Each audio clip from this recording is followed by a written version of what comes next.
আইনশৃঙ্খলা পরিস্থিতির অবনতির মধ্যেও সেনাবাহিনীর পাহারাত চট্টগ্রাম মহানগরী পুলিশের থানাগুলোর কার্যক্রম শুরু প্রাথমিকভাবে সীমিত পরিসরের টহল অভিযান মামলা গ্রহণ এবং জিডি রেকর্ডের মতো কার্যক্রম দিয়ে শুরু পুলিশিং কার্যক্রম।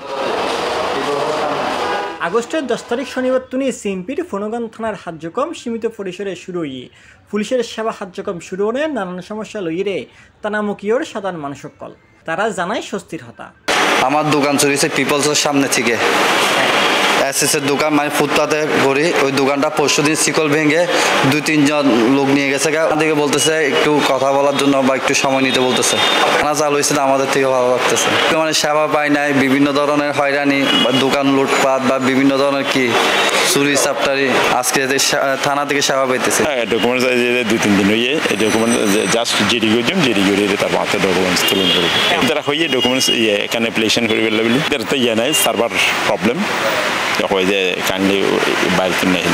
সিএমপিতুন প্রাপ্ত তথ্য মতে দুর্বৃত্তকলের হামলাত বেশি ক্ষতিগ্রস্ত হয়ে ফতেঙ্গা থানা বাদে প্রায় ব্যাগ থানাতেই সীমিত পরিসরে সেনাবাহিনীর সহযোগিতায় থানার কার্যক্রম স্বাভাবিক ফতেঙ্গা থানার কার্যক্রম শুরু করতে নতুন ভবন কুজাওয়ার। C+ TV Chittagong.